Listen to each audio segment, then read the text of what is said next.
క్రీస్తునందు ప్రియులారా, మీ అందరికీ క్రిస్మస్ శుభాలు తెలియజేస్తున్నాను. అందరూ బాగున్నారు కదా? నేటి వాక్య ధ్యానంగా పాత నిబంధనలో క్రీస్తు పుట్టుకను గురించి నెరవేర్చబడ్డ ప్రవచనాలను రెండవ భాగాన్ని మనం చూద్దాం. నేటి ప్రవచనాలుగా ఇర్మియా భక్తుడు అలాగే మోషే భక్తుడు రాసినటువంటి ప్రవచనాలు మనం ధ్యానం చేయబోతుంటున్నాం. ఇర్మియా గ్రంథము 31వ అధ్యాయము 15వ వచనంలో ఇర్మియా క్రీస్తు పుట్టుకను గురించి తన మొదటి ప్రవచనాన్ని ఈ విధంగా రాస్తూ ఉంటున్నాడు. యెహోవా ఇలాగు సెలవిచ్చుచున్నాడు, ఆలకించుడి, రామాలో అంగలార్పును మహారోదన ధ్వనియు వినబడుచున్నది. రాహేలు తన పిల్లలను గూర్చి ఏడ్చుచున్నది. ఆమె పిల్లలు లేకపోయినందున ఆమె వారిని గూర్చి ఓదార్పు పొందనొల్లకున్నది అని చదువుతుంటున్నాం. రాహేలు యాకోబు భార్య. తాను చనిపోయి బెత్లెహేములో పాతిపెట్టబడింది. రాహేలు పేరు బెత్లెహేము భూభాగాన్ని సూచిస్తుంది. రాహేలు దుఃఖము బెత్లెహేము దుఃఖముకు సమానం. రాహేలు గొడ్రాలుగా ఉన్నప్పుడు సమాజం చేత, కుటుంబ సభ్యుల చేత మరియు ఆమె సమాజం చేత నిరాశపరచబడింది. ఆమె పిల్లలను పొందుకోవడానికి ఎంతో ఆరాటపడింది. యెరూషలేముకు ఉత్తరాన 5 మైళ్ళ దూరంలో రామానగరం ఉంది. చెరకు తీసుకుని పోబడే ముందు బందీలు ఇక్కడ నిర్బంధించబడేవారు.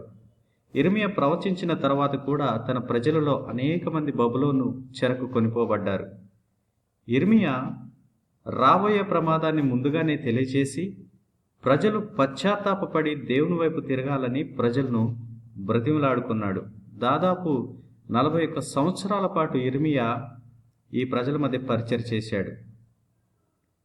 ఆమె వారిని గూర్చి ఓదార్పు పొందనొల్లకున్నది అని ఇర్మియా చెప్పినటువంటి ఈ ప్రవచనం యూదయ దేశం నిర్జనంగా మారడాన్ని మరియు ప్రజలు బందీలై చెరకు కొనిపోబడడాన్ని గురించి ప్రస్తావిస్తుంది. ఇక్కడ రాహేలు బందీలుగా మారి చెరకు వెళ్తున్నటువంటి తన ప్రజలు లేక పిల్లల గురించి ఏడుస్తున్న ఇశ్రాయేలు దేశానికి గుర్తుగా ప్రాతినిధ్యం వహిస్తుంది. అందుచేత బెత్లెహేములోని అమాయక పిల్లలు వధించబడడాన్ని సువార్తికుడు మత్తయి ఈ సందర్భంతో పోల్చాడు. హేరోదు బెత్లెహేములోని పిల్లలను వధించినప్పుడు మత్తయి ఈ యొక్క వాక్యాన్ని సూచిస్తూ ఈ సందర్భంతో పోల్చాడు. ఇక క్రీస్తు పుట్టుకను గురించి ఇర్మియా చెప్పినటువంటి రెండవ ప్రవచనము ఇర్మియా గ్రంథంలో 2 చోట్ల లిఖించబడింది. 23వ అధ్యాయము 5 నుండి 6 వచనాలు, అలాగే 33వ అధ్యాయము 15 నుండి 16 వచనాలు. అక్కడ ఈ విధంగా వ్రాయబడింది. యెహోవా ఇలాగూ ఆజ్ఞ ఇచ్చుచున్నాడు, రాబో దినములలో నేను దావీదునకు నీతి చిగురును పుట్టించెదను. అతడు రాజై పరిపాలన చేయును. అతడు వివేకముగా నడుచుకొనుచు కార్యము జరిగించును. భూమి మీద నీతి న్యాయములను జరిగించును. అతని దినములలో యూదా రక్షణ నొందును. ఇశ్రాయేలు నిర్భయముగా నివసించును. యెహోవా మనకు నీతి అని అతనికి పేరు పెట్టబడును. ఈ ప్రవచనములో యేసుక్రీస్తు దావీదు సంతానం నుండి పుట్టేటువంటి నీతి చిగురుగా వర్ణించబడ్డాడు. క్రీస్తు పుట్టినప్పుడు ఈ ప్రవచనం నెరవేరింది. నిజమే, యేసుక్రీస్తు దావీదు వంశంలో జన్మించాడు. అయితే ఆయన నీతియుక్తమైన పరిపాలన భవిష్యత్తులో జరగబోతుంటుంది. యూదా మరియు ఇశ్రాయేలు దేశాలు సమస్త అవినీతి నుండి విముక్తి పొందుతాయి. అంతేకాకుండా శత్రువుల బెడద లేకుండా సురక్షితంగా ఉంటారు. క్రీస్తు పుట్టుకను గురించి మోషే రాసినటువంటి మొదటి ప్రవచనము ఆదికాండం 3వ అధ్యాయం 15వ వచనంలో మనం చదువుతాం. అక్కడ ఈ విధంగా రాయబడి ఉంది, మరియు నీకును స్త్రీకిని, నీ సంతానమునకును ఆమె సంతానమునకును వైరము కలగజేసేదను. అది నిన్ను తల మీద కొట్టును, నీవు దానిని మడమ మీద కొట్టుదు అని చెప్పాను. ఈ ప్రవచనంలో క్రీస్తు స్త్రీ సంతానంగా అభివర్ణించబడ్డాడు. శిలువపై మేకులతో తన పాదాలు పొడవబడి తనను తాను అర్పించుకునే క్రమంలో యేసు స్త్రీ సంతానంగా జన్మించాడు. మరియు సాతాను సంతతి యేసు సంతతి మధ్య శత్రుత్వం మరియు ఆధ్యాత్మిక పోరాటం ఉంటుంది. సర్పం అనగా సాతాను యేసు పాదాల మీద కాటు వేస్తాడు, మరియు యేసు అనగా స్త్రీ సంతానం సాతాను శిరస్సును చితకదొరుకుతాడు. క్రీస్తు శిలువ మరణంలో ఇది నెరవేరింది. సాతానుపై యేసు విజయాన్ని గురించి కూడా ఈ ప్రవచనం చెప్తూ ఉంటుంది. క్రీస్తు పుట్టుక గురించి మోషే రాసినటువంటి 2వ ప్రవచనం ద్వితీయోపదేశకాండము 18వ అధ్యాయం 18వ వచనంలో చదువుతున్నాం. వారి సహోదరులలో నుండి నీ వంటి ప్రవక్తను వారి కొరకు పుట్టించదును, అతని నోట నా మాటలు నుంచుదును, నేను అతనికి ఆజ్ఞాపించినది యావత్తును అతడు వారితో చెప్పును అని వ్రాయబడింది. క్రీస్తు మోషే వంటి ప్రవక్తగా ఇక్కడ అభివర్ణించబడ్డాడు.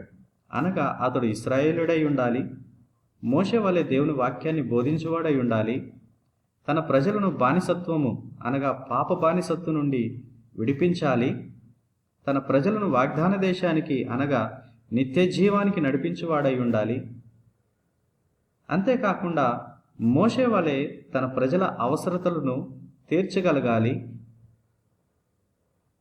ఇవన్నీ కూడా యేసుక్రీస్తులో నెరవేర్చబడ్డాయి. ఈ వాగ్దానము క్రీస్తు పుట్టుకలో నెరవేరింది. అందుకని మోషే వంటి ప్రవక్తగా యేసుక్రీస్తు ఇక్కడ అభివర్ణించబడ్డాడు. ప్రియులారా, దేవుని వాగ్దానాలు ఎంతగానో నమ్మదగినవి. బైబిల్ గ్రంథంలో వ్రాయబడ్డటువంటి మాటలు, దేవుని చేత వ్రాయబడ్డటువంటి మాటలు ఎంతో విలువ కలిగినటువంటి వాటిని నమ్ముతూ మన ఆత్మీయ జీవితంలో ముందుకు సాగుదాం. దేవుడు మిమ్మల్ని అందరినీ దీవించును గాక. ఆమేన్. ప్రార్థన చేసుకుందాం.